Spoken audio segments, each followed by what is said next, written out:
Welcome back to NewsWire here on SportsGrid. Great to catch up with Michael DeCourcy and talking some college hoops with us here on the show. Mike, great to have you back. And now that the college football season's come to an end and the NFL season as well, you and I can dive into some hardcore college hoops. And I know that makes you happy here. We got March Madness just a couple of months away. Although I would say, Mike, and I know you're following this, in my opinion, doesn't the college football playoff feel a lot like the NCAA tournament? It's like expect the unexpected with these games, right?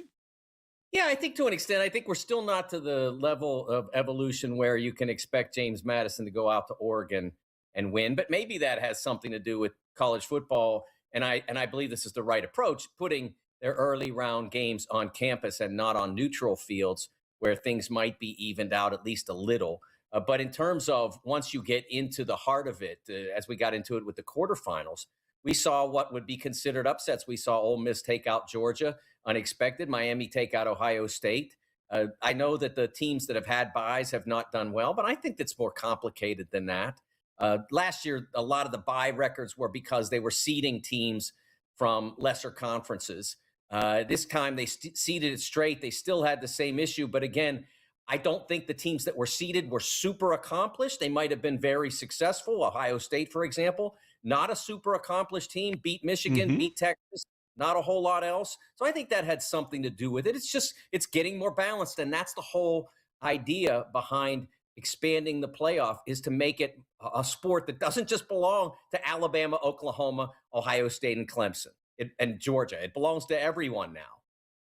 Mission accomplished, I would say, in that realm, without a doubt. All right, but college basketball has belonged to the Michigan Wolverines this season, Mike. I mean, another win, this one over Penn State, 74-72. They're 14-0 on the season and huge favorites now to win the Big Ten championship. Now, I know a lot of folks did like Michigan going into the season. They did. But this is an unprecedented start for a program that's certainly rising right now. Yeah, in terms of the volume of their victories, their efficiency margin at KenPom.com, and KenPom is kind of the gold standard of basketball statistics, college basketball statistics.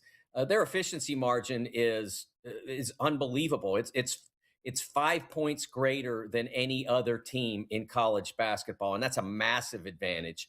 They have been phenomenal in that sense. But what we saw them last night struggle down the stretch against Penn State, a really well-coached team that isn't super talented, or it's talented in certain places and very young. But Penn State came back, made it a game, and we saw from Michigan things that one of the reasons why I wasn't ready to hand the trophy to Michigan. I still think they have a great chance to win it, but I'm willing to see the season play out. One is past history. Kentucky 10 years ago, 11 years ago, was sent 8 or 9 pros onto the floor at one time and still wound up not winning it. So it's possible from that sense. But also their execution, point guard play late. LJ Kaysen came in and bailed them out a little bit. Elliot Cadeau was not elite against Penn State. And so he's got to prove that he is a championship point guard, even though they were able to win a bunch of games against terrific opposition by massive margins. What happens when it gets tight? Because it's going to get tight. The top of this sport is phenomenal. My first 3 seed lines on the brackets I do for FoxSports.com they're so rich. The 12 teams that are in that grouping all have the ability to win the national championship. Yeah, Mike, you see that graphic right there that we just showed? Do you find it interesting that the Wolverines are minus money to get to the Final Four? It seems a little premature on that one to me. You don't see that I often. mean, I understand 4-1 to win the championship, minus 130 the Final Four. I mean, we're not even in February yet. yeah, that's pretty amazing. And again, they're an impressive team. I mean, their front court is phenomenal, and they've got great depth on the wings. But that's a lot. Like I said, I just listed. I mean, I didn't list the names, but 12 teams that are on my first 3 seed lines. You saw Right. Houston last night; they were tremendous. BYU, if you haven't seen them, you haven't seen AJ Demansa yet. Demansa, excuse me, he's phenomenal. There are so many good teams in that first 12. Iowa State went into Purdue and won by 30. Purdue's beaten a bunch of teams. Even beyond that grouping, Alabama and a few others are threats. So, yeah, those odds are a little rich, but I do love this Wolverines team. Duke takes care of Louisville yesterday, 84-73. Another monster game for Cam Boozer. 27 points. He is one of the favorites to win the Wooden Award. Still been about plus 150, 140 right now, plus 165. So Duke picks up another win. They went, certainly leaned on Boozer again. They've been doing this most of the season, and as time goes by, I think this number will come down. Certainly at this point, you have to figure that Duke will probably win the ACC. Mike, they're minus 280 to win the conference.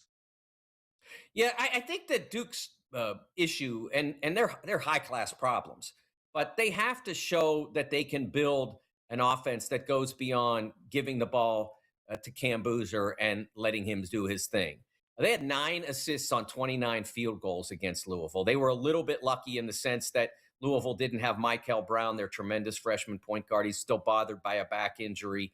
And so they had that going for them. But on their end, they have to find a way to make their offense function. Caden Boozer, Cam's twin brother, was not effective last night, and they were trying to work him in as a starting point guard and move Caleb Foster more to the 2 so that he can be the terrific player he is. He was great last night, scored 20 points, but offensively, in terms of moving the basketball, sharing it, and making sure that everybody gets great possessions, if you don't have a great point guard, eventually it's going to get you. And right now, Duke's not in that position. Iowa State Baylor is probably the primary game on the slate tonight. Number 3 team in the country. One of the biggest tests they'll have all season. They're 4.5-point favorites on the road, total 155. How do you feel about their chances tonight? Oh, I like their chances. They're going to have a difficult game because Baylor at home is a challenge, and most anybody on the road in the Big 12, it's a terrific conference, is going to give you a challenge. But I think that the interesting element of this is James Najee gets a big test. This will be a second game. He's the player who caused so much controversy being signed to play at Baylor, even though he'd already been drafted by an NBA team. A lot of college coaches were not happy with that.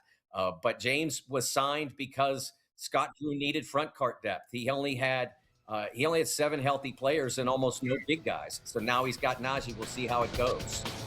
Mike, good luck with your Steelers Monday night. We'll talk next week.